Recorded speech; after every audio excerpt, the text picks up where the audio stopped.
எத்தனை சாமியாராக இருந்தாலும் எத்தனை ஞானியாக இருந்தாலும் பெண்ணுக்கு அடிமைத்தான் அப்படின்னு அவன் சொல்கிறான்.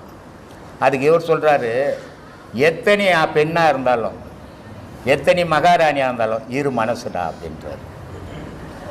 அது எப்படி இரு மனசுன்னு சொல்லுவேன்? இந்த நாட்டினுடைய ராஜா பொண்டாட்டிக்கு இரு மனசு. நான் அன்றாடம் வழிபடுறேன் ஈசன் மனைவிக்கு இரு மனசு போட அப்படின்றான். இவன் வீட்டுக்கு போய் குழம்பிட்டான். என்ன இரு மனசுன்னு சொன்னானே அப்படின்னு.